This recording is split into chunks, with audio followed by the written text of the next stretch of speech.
Kama ndio kwanza waungana nasi, hii ni Alasiri Lounge.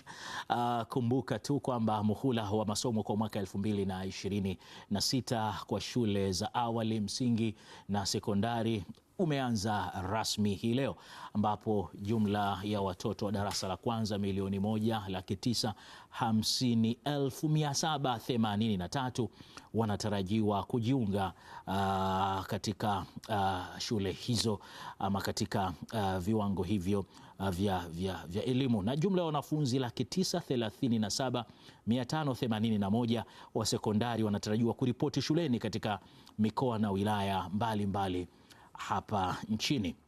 Kufunguliwa kwa shule tumeshuhudia mwitikio mkubwa wa wanafunzi, walimu sanjari na wazazi, hali inayoashiria dhamira ya pamoja katika kuendeleza sekta hii muhimu ya elimu hapa nchini.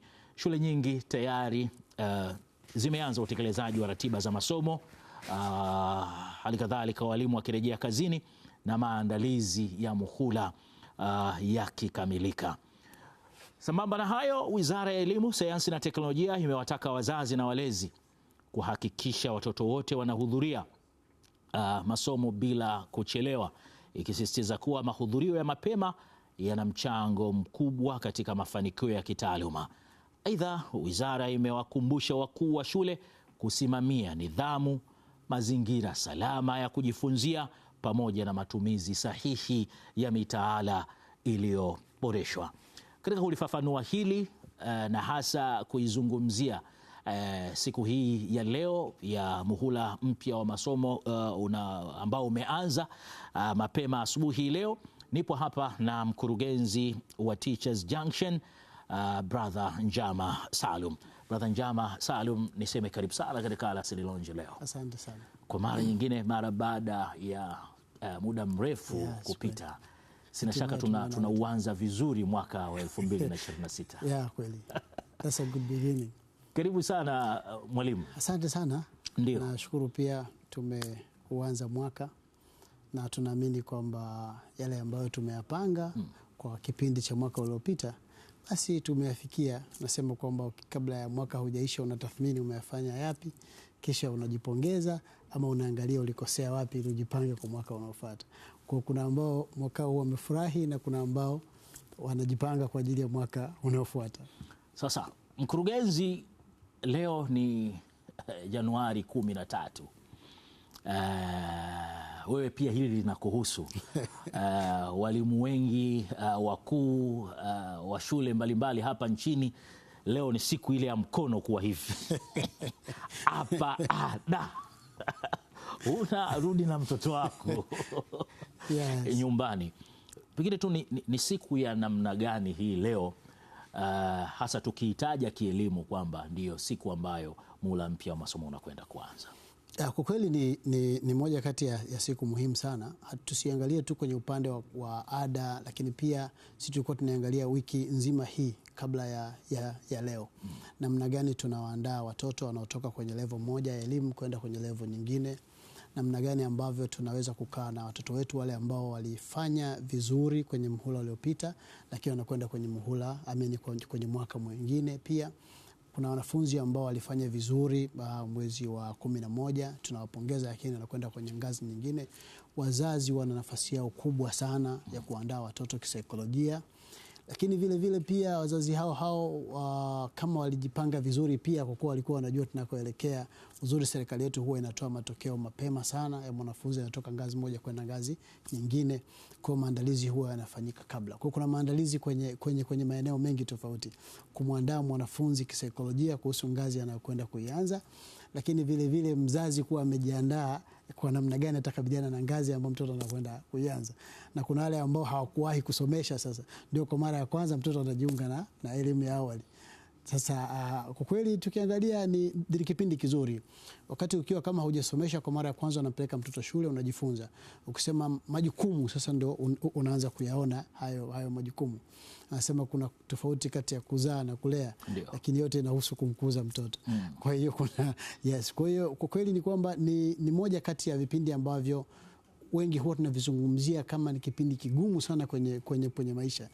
Lakini pia ni kipindi ambacho tulijiandaa kabla hakijafika. Unajua kwa nini kinaonekana ni kipindi kigumu. Pengine labda kundi gani ambalo linaona hiki ni kipindi kigumu? Kwa sababu naamini kundi la wamiliki wa shule tayari wamefanya yao kimaandalizi. Yes.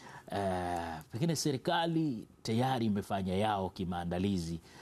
Ukija kwa walimu tayari wamefanya yao kimaandalizi. Ugumu unajua unakuja kwetu sisi wazazi sasa. lakini pia ni kwamba na hata huyu mzazi alishajiandaa mzazi. Yaani kwa mfano sisi leo, mimi ni moja pia ya wamiliki wa shule. Ndiyo. Tunaamini kwamba ni kipindi ambacho sasa shule kwenye picha ya kawaida tunaamini wenye shule ni kipindi kizuri kwao.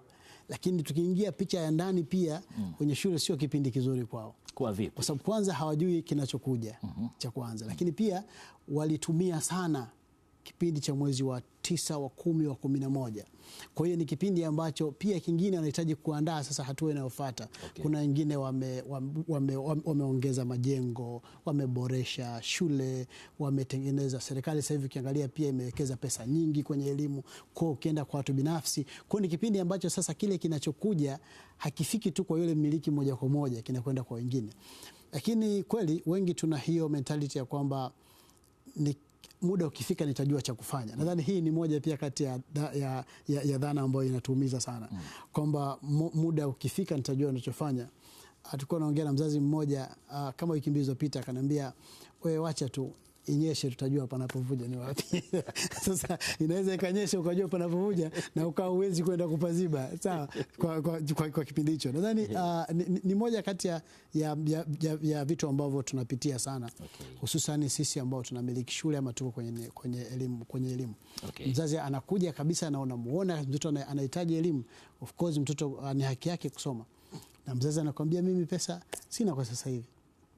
Na wengi wao tunaamini subiri kwanza mshahara ufike, ndio. Ukiangalia tunakwenda katikati ya Januari sasa. Na huwa wengi sana mshahara wa mwezi wa 12 na matumizi makubwa zaidi kuliko mtakapopata. Kumbe wakuu mnalijua hili. Sasa unakuta mzazi anakuambia natamani mshahara huo wa mwezi wa 11 na 12 nitenge kabisa fungu ili Januari nisiumbe, lakini anashangaa ikifika Januari tu lile fungu halipo tena. Sasa tuangalie sasa muhula mpya huu wa masomo, kwa maana tuende sasa kitaaluma zaidi. Yeah. Unaona ratiba hii ya kuanza muhula wa masomo Januari ni mzuri kwa wanafunzi? Yeah, tumekuwa tukifanya hivyo na ni moja kati ya njia rahisi pia ya kuweza kutathmini mwanafunzi amefikia wapi, kwa sababu anapofika mwisho wa mwaka anapata likizo kubwa, na likizo ipo pia kumrudisha mtoto kwenye jamii. Na nadhani utofauti tu mkubwa ambako kwa mwaka huu 2026 elimu ni kitu ambacho, yani ukiniuliza mimi nitakwambia 2026 yani ni uwekezaji kwenye elimu 100%, kwa sababu tunakwenda kushuhudia badiliko kubwa sana kwenye tathmini sasa ya elimu ya elimu yetu Tanzania. Kuna ambao wataendelea na taaluma na kuna ambao watakwenda kwenye elimu amali. Sasa alafu tunakwenda kufanya na hiyo mitihani.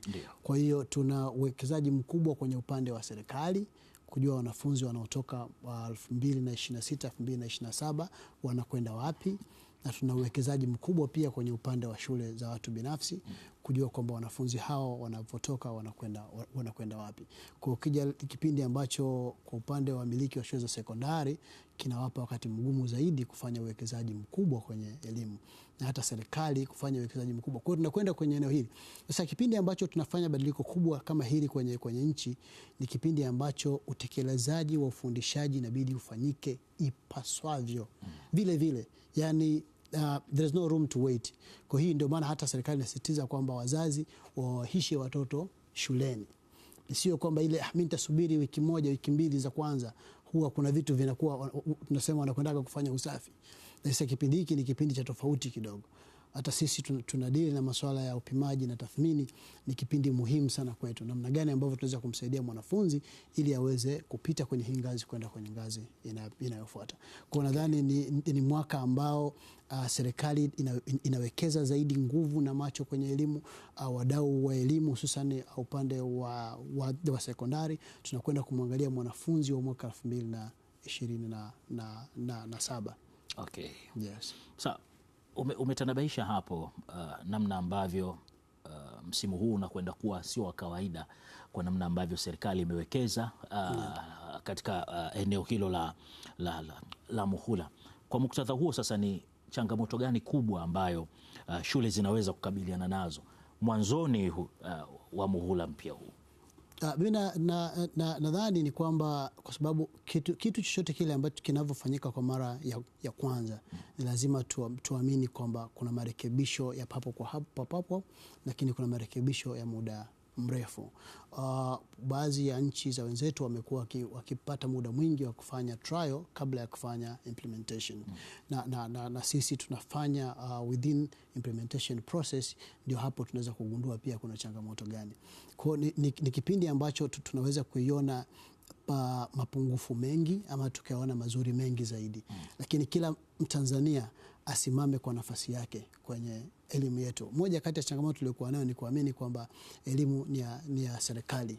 Serikali ni nani? Serikali ni sisi. Kwa ni kwamba kama mdau asimame kwa nafasi yake, mzazi asimame kwa nafasi yake, mlezi asimame kwa nafasi yake, na serikali nayo iweze kusimama kwa nafasi yake. Tukiwa kama wote tunakubali kwamba mabadiliko ya elimu yapo kwa lengo la kumtengeneza Mtanzania tunayomhitaji baada ya miaka 6, miaka 10 ijayo, basi ni jitihada zinatakiwa ziwe kwenye pande zote. Tumeiangalia elimu, tumepiga kelele miaka mingi sana. Elimu ina mapungufu, haimwandai kijana kuweza kujiajiri. Elimu ina mapungufu, inamtengeneza kijana mwisho siku aje kusubiri kuajiriwa. Serikali nayo imepokea. Sasa tunakwenda kushuhudia badiliko kubwa. Sasa hili badiliko tunakwenda kulishuhudia, tuko tayari kiasi gani? Kuna watu kama kina Mark Gregory na kina Maslow waliwahi kutuambia huko nyuma kwamba the only way tunavyoweza kuwa na elimu iliyo bora, kwanza kabisa ni kuwekeza kwenye jamii. Maana yake nini? Jamii itambue kwamba serikali imefanya badiliko kwenye elimu. Nini jukumu la kila mwananchi? Nini jukumu la kila mwanafunzi? Tukishaanza kwenye ngazi ya huku, kule juu serikalini itakuwa ni rahisi zaidi. Kwa sababu wakati serikali inalazimisha watu wawahi shule kwa maandalizi, kwa sababu kuna kitu cha tofauti kinakuja. Mzazi akiwa hana hiyo elimu, hana huo uelewa nini anachopaswa kufanya, bado atatumia nguvu nyingi sana. Kumbuka kama tukiangalia miaka iliyopita, tulikuwa na process ambazo mpaka mwanafunzi akiwa haja kwenda sekondari, mzazi anafuatwa kukamatwa. Sawa, anakamatwa kabisa na serikali, anawekwa ndani. Lakini kumbuka, elimu ni ya mwanafunzi, ni kwa ajili ya kesho ya huyu mzazi. Maana yake nini? Tulikuwa hatujarudi kwenye jamii. Hatujarudi kwenye jamii kuiambia kwamba tunatakiwa tufanye nini kwenye upande wa elimu. Ndio maana mpaka sasa hivi stream ya familia yenye elimu na familia isiyokuwa na elimu bado ipo Tanzania. Ndio. Leo hii kama wazazi wako walikwenda shule, automatically tunakupa zaidi ya 80% na wewe kuwa miongoni mwa watu ambao wamekwenda shule. Maana yake nini? Bado elimu kwenye jamii ipo kwa mtu mmoja mmoja.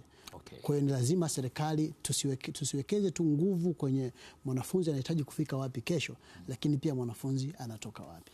Sasa tupie macho, kama sio tupigie macho elimu kule vijijini. Wanafunzi vijijini nao wanapata nafasi sawa ya elimu mwanzoni mwa muhula kama hivi? Uwekezaji na utekelezaji wa elimu ulitengenezewa mifumo ambayo ni muda mrefu kidogo, kwa maana ya kwamba ukiniuliza leo, kila mwalimu anajua kwamba anapaswa niwe na scheme zangu, natakiwa nijue masomo ambayo nafundisha, naandaa lesson plan yangu. Sawa, najua kwamba nitakuwa na vipindi vingapi, nitavitekeleza vipi. Na uzuri, sisi tuko vizuri sana kwenye planning, na hata wakaguzi wanafika kwenye shule, walimu wanakwenda, wataaluma kuweza kukagua. Sasa changamoto kubwa ipo kwenye utekelezaji. Bado niko pale kwamba kama tuna gepo ambalo huwa tunaliruka ni elimu kutoka kwa anayeitoa, anayetumika kuipeleka na anayepokea. Serikali inatutengenezea elimu, anayetumika media ni mwalimu na anayepokea ni mwanafunzi. Lakini ndani yake huku kuna mtu tunamwacha ambaye ni jamii. Na ndio maana tukiangalia miaka ya nyuma, ukikutwa barabarani umevaa uniform na mtu ambaye si baba yako wala si mama yako wala hakujui, atakuuliza unafanya nini hapa, na huu ni muda wa shule, na ana uwezekano akachukua kiboko akakuchapa uende shule. Lakini sasa tumefikia hatua hii, jamii sasa bado tuna ile kwamba atajua yeye na wazazi wake. Na ndio maana kumbuka hata mwaka jana tulikuwa tunazungumzia kwa nini changamoto ya wanafunzi kuandika matusi kwenye mitihani haishi Tanzania. Maana yake ni nini? Kuna kitu kinakosekana kwenye jamii. Value ya elimu ni nini? Kwa tunakwenda kuitengeneza elimu in a way iwe productive kwa huyu anayeipata elimu. Lakini je, msukumaji wa hili gurudumu ni nani? Ni jamii, kwa maana ya kwamba ni mzazi. Ndio maana nasema mtoto au sisi tuweze kufika hapa tulipofika tunahitaji nyenzo kuu tatu. Ya kwanza kabisa ni wazazi wetu. The first root inatoka kwa mzazi. Kwa mzazi. Lakini root ya pili ambayo tunahitaji sana ni jamii ambayo inatuzunguruka. Then baada ya hapo tunakutana na elimu. Kwa hiyo jamii ina uwezo wa kukudestroy wewe ukashindwa kufikia malengo uliyokuwa nayo kwenye elimu yako. So, lakini wigo wa jamii naona umekuwa mbali sana pengine kwa mazingira tulionayo leo. Mfano umetupa tu hapa jamii kumnyoosha mwanafunzi ambaye ana mienendo mibaya inakuwa ni ngumu hivi sasa, na ukimchukulia hatua basi inawezekana kabisa ukaleta uhasama mkubwa na mzazi wa mtoto yule. Kwa ombwe hili la umbali huu uliopo kitaaluma hii leo baina ya jamii, wadau wa elimu na mzazi wa mwanafunzi. Yani nadhani kama umenoti vizuri, nilisema kwamba serikali iliwekeza sana nguvu kwenye nyenzo hizi tatu.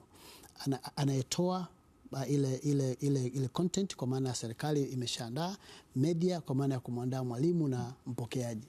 Lakini hatukujua kuna mtu muhimu sana huku ambaye ni jamii. Yeye huyu ndo anaisukuma hii elimu iweze kufanikisha. Kwa hiyo sasa hivi kweli tuko kwenye kipindi hicho ambacho mzazi amebebeshwa mzigo wa kuamini kwamba uhusiano uliopo ni kati ya yeye na mwalimu tu. Hakuna jamii hapa ndani.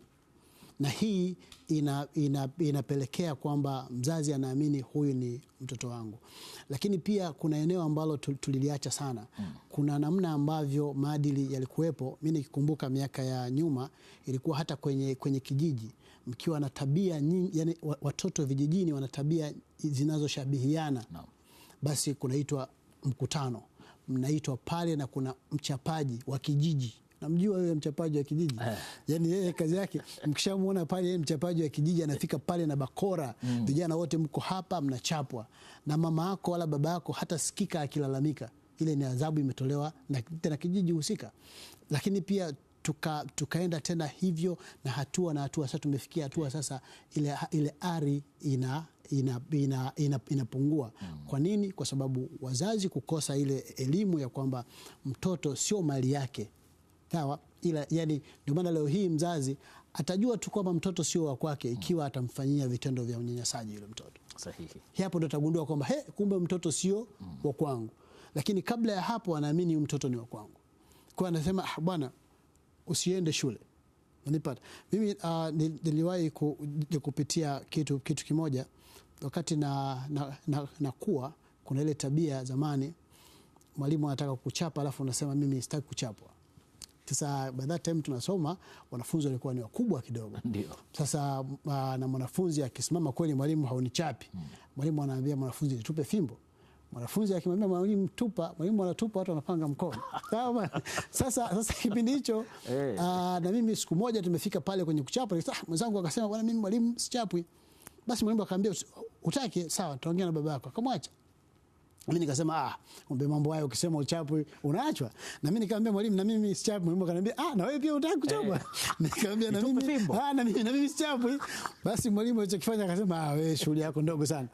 Basi akaenda nyumbani kuripoti ile. Nilijuta kwa sababu nilianza kuchapwa nyumbani kwanza. Nilikuwa naishi, bibi alinichapa, akaja anko akanichapa, na kunichukua mpaka shule. Kufika mwalimu wa zamu yeye hakuhusika kwenye tukio lakini alinichapa na yeye.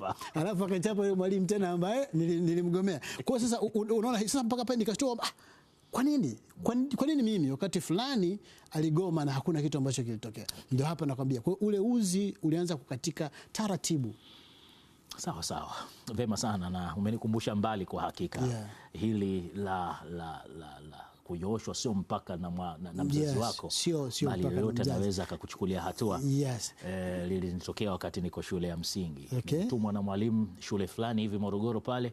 Nimefika kwa yule mwalimu, kwanza baada ya kumwambia tu nimetumwa kutoka shule fulani, akaniambia umetoka shule fulani, si ndio? Nimlete bakora ile pale kwanza. Kala tatu zangu za mkono vizuri, alafu namuuliza mwalimu, kwa kosa lipi sasa? Kumbe bwana, nilienda na daftari nimelikunja, afu nikaweka kwenye mfuko wa suruali nyuma. Umeona hiyo sasa? Basi na tangu siku hiyo kwa kweli nikaona kumbe inawezekana na mtoto ukafunzwa, sio mpaka aidha na walimu wako wanakufundisha au wazazi wako pekee. Sasa kwa kalenda ya masomo ya Tanzania, kwa vile unavyo kama mdau wa elimu kutoka pale Teachers Junction, na wewe ukiwa ni mkurugenzi, kalenda hii ya masomo kwa hapa kwetu nchini inakidhi kiwango cha kimataifa cha muda wa masomo? Actually tunapozungumzia kila nchi, yani labda tuwaze kuangalia kwa mawanda makubwa, mtaala ni nini. Nadhani huko kile ambacho nchi inakitaka kukitengeneza kwa watu wake kwa kipindi fulani, kinachukuliwa chote kwa ukubwa wake, kinawekwa kwenye eneo moja. Tunasema kwamba huu ndio mtaala wa elimu ya shule ya msingi. Kwa maana sasa huwa unakuwa ni mmoja ukiwa katika ukubwa. Nafikisha tunasema kwamba sasa katika huu ukubwa wake tunaushushaje huu mtaala kutoka kule juu umfikie mpaka mtoto yule anakwenda chekechea. Ndio. Kwa sasa tunakwenda kuuvunja ule. Tunasema kwamba kuna mtaala wa elimu ya awali, huyu atasoma haya mawanda mapana mpaka hapa. Mtaala wa elimu ya shule ya msingi utatoka hapa mpaka hapa. Mtaala wa sekondari upeo wa pili wa chini utafika hapa, wa juu utafika hapa. Alafu vyuo vikuu wao watafanya hiki. Kwa hiyo structure hii ya nchi inakuwa structured kutokana na nchi husika, vipindi vyake vya sikukuu. Katika nchi kuna sikukuu ambazo ziko Tanzania na haziko sehemu nyingine duniani. Lakini vile vile hali ya hewa ya nchi kwenye ufundishaji wa mitaala tunazingatia mpaka hali ya hewa, kwamba sasa tunataka tumfundishe mwanafunzi mada gani. Kwa nchi yetu sisi mada hii iko kipindi gani?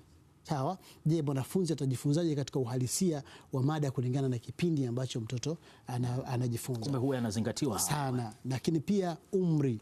Nataka nimfundishe mada hii, nitamkuta akiwa na umri gani? Kwa mujibu wa nchi yangu, mtoto anaanza darasa la kwanza akiwa na umri gani?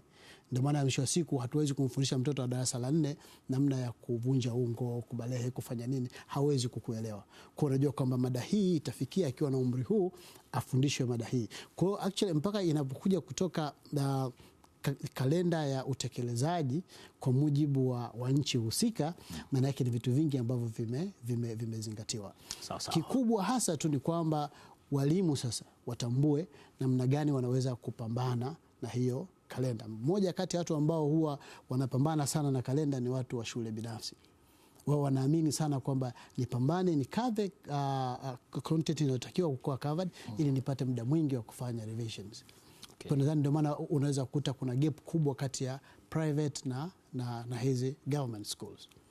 Wema sana. Pengine yapi maneno yako ya kutufungia mazungumzo yetu kwa siku hii ya leo, ikiwa ndio muhula mpya wa masomo kwenda rasmi? Mimi nadhani kikubwa ambacho naweza kusema ni kwamba wito wangu ni kwa serikali. Tunapokwenda kufanya badiliko kubwa kwenye elimu, basi badiliko hili serikali walilijua miaka mingi iliyopita, kwamba sasa tunakwenda kufanya badiliko. Kwa hiyo tusije tukajikuta tumeshafika mwaka 2027 tunagundua maeneo ambayo tulipaswa kuwekeza mwaka 2026. Lakini pia tumeona jitihada za viongozi, za marais wanapambana kuhakikisha kwamba yale malengo ambayo yamewekwa basi yanatekelezwa. Nimeona hata taarifa iliyopita watu wanakwenda kukagua shule, kukagua majengo. Maana yake ni kuhakikisha kwamba maandalizi yamefanyika vizuri. Kwa hiyo tunaona serikali inajitahidi kuhakikisha vitu vinakwenda. Basi na sisi kama wazazi tuwekeze nguvu hapo, kwa sababu elimu inatuhusu. Elimu wanasema haina siasa. Chukua siasa, weka pembeni, unaacha elimu iko pale pale. Sasa mkurugenzi, unasomea shule gani bwana kutembelea? Mimi na shule inaitwa Future Light. Okay. Sawa, ambayo sisi tunatengeneza mwanga wa kesho. Okay. Sawa, lakini lengo pia sisi kidogo kwetu kuna tofauti sana kwenye upimaji na tathmini na vingine vingi. Mzazi akifika kwetu atavishuhudia zaidi.